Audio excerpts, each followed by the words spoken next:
Garrett Mitchell walked into Rockingham Speedway on April 5, 2026, with something to prove.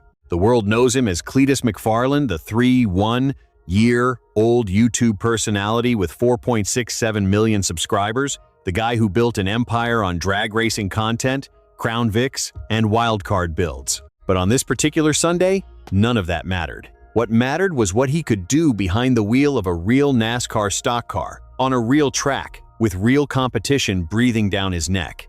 This wasn't just another race. This was his audition. Not for the fans, not for the internet, for NASCAR itself. The sanctioning body had required him to race at Rockingham before they would even consider granting approval for him to compete at the super speedway level in the O'Reilly Auto Parts Series. His long-term goal, the Daytona 500, was sitting right there on the horizon, and this day would either move him toward it or push it further away. What followed was one of the most debated days in recent NASCAR history, and it took a Hall of Famer to finally cut through the noise. How we got here. Cleetus didn't arrive at this moment by accident. He owns Freedom Factory and Dotto Speedway in Florida.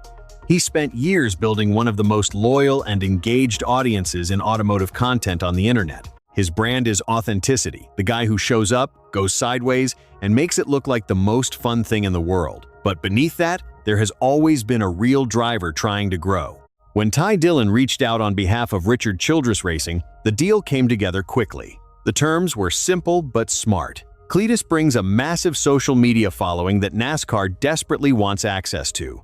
RCR provides elite infrastructure, world-class coaching, and championship-level equipment.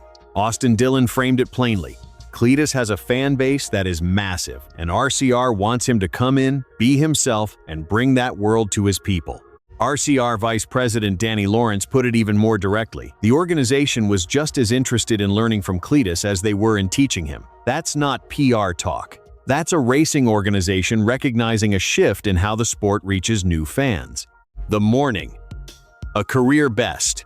Rockingham was a doubleheader, and the first race, the ARCA Menard Series East, told one story. A genuinely encouraging one. Cleetus qualified 7th. He worked his way through the field methodically, ran top 5 lap times, and crossed the line in 4th place. A career best. The broadcast commentators noted something important. He was visibly improving on every single lap. Not just holding his own, actually getting faster as the race went on. That kind of in-race learning is something you can't fake, and it matters. His friend George Siciliano, known online as Squirrel McFarland, also had a strong showing, qualifying 11th and finishing 9th for his first career top 10. Both cars came home in one piece. By any honest measure, the morning was impressive. The afternoon, everything that could go wrong did. Then came the O'Reilly Series race, and the story changed completely. Cleetus qualified 35th, dead last. He admitted afterward that he got scared during his qualifying lap and lifted off the throttle when he should have kept his foot buried. He called it chicken footing it. He knew the car had the grip. He just couldn't commit. That moment of hesitation sent him to the back of the grid, and everything that followed built on that foundation.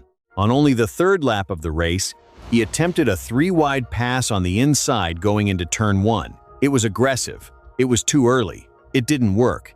He lost the rear of the car and went sideways.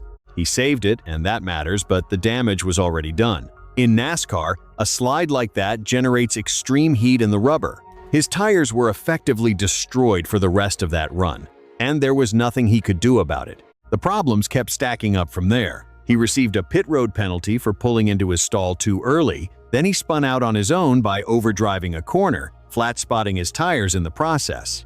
That sent him back out on a used set with 60 laps already on them. Late in the race, Austin Hill bumped him onto the apron. His spotter Ty came on the radio with a message that perfectly summarized the afternoon. "We've used up all 9 lives. Just chill."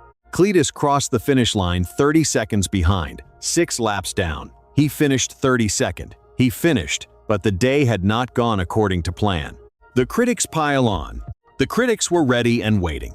On the Door Bumper Clear podcast, Freddy said Cleetus met his expectations but framed that as an indictment, not a compliment. His core argument was blunt. The RCR equipment was wasted. You could put Cleetus in almost any car on that day, Kraft said, and he'd finish in the same position. He acknowledged that Cleetus settled down after the early mistake and avoided creating bigger problems for the field, But the takeaway was clear if you expected more. Kraft thought you were being foolish. Tommy Baldwin was sharper and more sarcastic. He took a top 5 team, went home 6 laps down, finished 32nd, and spun out 4 times. "He did good," Baldwin said, dripping with sarcasm. "Yeah, he did good." To be fair to the critics, the numbers do support some of that frustration. Finishing 32nd in one of the best-equipped cars in the field is not a good result on paper. 4 incidents in a single race is a significant number at any level of NASCAR. And Cleetus himself, watching the lap 3 footage back on his podcast afterward, didn't make excuses. He called it out directly. "What the hell was I thinking?" he said. He saw exactly what went wrong and didn't hide from it. Then Mark Martin spoke. The NASCAR Hall of Famer appeared on the same Door Bumper Clear podcast where the criticism had been loudest, and what he said reframed the entire conversation. Martin didn't oversell the performance. He was measured and honest. "He didn't exceed my expectations," Martin said. "I expected him to run about like he ran, but then he went further." He pointed specifically to the moments where Cleetus saved the car, the slides, the close calls, the situations that would have ended the day for a less naturally talented driver. And he said this: "It was a tremendous challenge. He still got over his skis multiple times, but his driving talent saved it. Many other drivers would have wiped that car out in some of those slides and events that he had. I give him credit for that. I think he can drive. He's just got to learn to drive these cars on these tracks." Read that again. A NASCAR Hall of Famer, a man who won 40 Cup Series races and competed at the highest level for decades, looked at everything that happened on that Sunday and said that Cleetus McFarland has genuine driving talent, not YouTube fame, not a big audience, actual ability behind the wheel. Martin also put Rockingham in its proper context for anyone watching from home. "Dude, you don't have any idea what it takes in the middle or the latter part of the pack at Rockingham," he said. "This is a track that has humbled, experienced professionals. Asking someone with fewer than a dozen full-bodied stock cars starts to manage that environment at race pace, in traffic, on worn tires, is genuinely hard. That context matters." Martin also praised how Cleetus handles himself away from the car. "The best thing about Cleetus is his interviews," Martin said. "He's coming out and saying, 'Oh, this is way harder than I thought.' He's fantastic." That kind of self-awareness is rare at any level of racing, and Martin recognized it. What gives Martin's support even more weight is that it wasn't reactive. Before the race, he had already gone on record on the Dirty Mo Media YouTube channel stating that Cleetus McFarland has a stronger following than any Cup driver in NASCAR, and that getting him involved in the sport is a win for everyone. His support isn't a charity opinion, it's a considered one. Cleetus acknowledged the relationship with genuine gratitude. "I love Mark Martin," he said. "That guy has been so gracious to me. Him and Kenny Wallace have kind of been some of the few guys who have had my back." What Rockingham actually taught him. Strip away the noise and the debate, and Rockingham was a genuine education. The biggest lesson was side force. When a car pulls up alongside you on the outside, your grip simply vanishes, almost like a sudden change in tire pressure. Jesse Love, the former ARCA champion and Cleetus's RCR teammate, had warned him about this before the race. The warning didn't fully land until Cleetus felt it himself at speed. That's the difference between knowing something and understanding it. He also learned that one aggressive slide can destroy a tire for an entire run. That carries far more consequence in NASCAR than anything in his drag racing background, where the focus is short bursts of maximum attack. In a stock car race, patience is a physical asset. It lives in the rubber, and once it's gone, it's gone. The crew's message after the race was unambiguous. They don't need to push Cleetus to go faster. They need to pull the reins back. And late in the race, when Cleetus dropped in behind Jesse Love, who was deliberately conserving his tires, something clicked. He watched Love's line, followed it, and said afterward, "I was like, shoot, I've been doing that wrong all day." That single realization, coming in the final laps of a rough afternoon, may be the most valuable thing that happened all day. NASCAR's decision. The ruling came down on April 7th, 2026. John Probst, NASCAR's EVP and Chief Racing Development Officer, issued a statement. Cleetus is approved for O'Reilly Series short tracks, meaning he's cleared for all of ARCA, all of trucks, and O'Reilly through the short track circuit.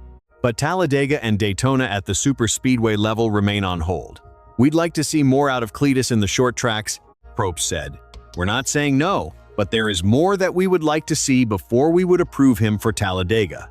RCR's Danny Lawrence had already anticipated this, noting that NASCAR never got to observe a live pit stop and that several evaluation checkpoints simply didn't occur during the race. The door is not closed. It's just not open yet. Cleetus called the denial a kick in the nuts, but he didn't push back on the reasoning. He agreed with it. I need more windshield time regardless of whether it's in an O'Reilly car, an ARCA car, or a truck, he said. More windshield time is going to help me. I got a lot to learn, guys. His Talladega and Daytona Superspeedway appearances in the O'Reilly Series are now likely targets for 2027. Why this actually matters. Here's what people miss when they reduce this to a sarcastic podcast take. Cleetus's ARCA and NASCAR live streams have drawn close to 1 million viewers each. No active Cup Series driver commands that kind of individual stream audience, not one. That number represents something real, a generation of fans who would not otherwise be watching NASCAR, who are now tuning in because of one YouTube personality and his genuine effort to do something legitimately hard. 2024 O'Reilly Series champion Justin Allgaier said he was proud of Cleetus for putting in the effort and making sure he was where he needed to be on the track. I know that today had to be really tough on him, Allgaier said, especially with some of the social media stuff that he's had going against him in the last few weeks. When asked directly whether he'd trust Cleetus enough to draft with him at Talladega, Allgaier was candid. I can't answer that because there are guys I race with every week that I don't know I want to draft with at Talladega. That's not a dismissal. That's a professional being honest. And Cleetus has not disputed that he has work to do. The verdict. The debate about whether Rockingham was a success or a failure misses the point.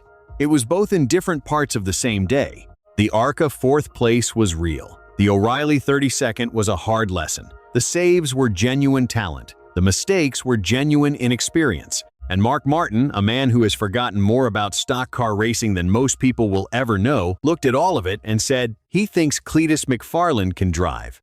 That doesn't get dismissed with a sarcastic comment on a podcast. It doesn't get erased by a bad qualifying lap or a ruined set of tires. It sits there, from one of the most credible voices in the history of this sport, and it means something. Cleetus said it himself. And it's the line that defines where this story goes next. I don't think I was super out of place. I'm confident that with more training and discipline, I can be too.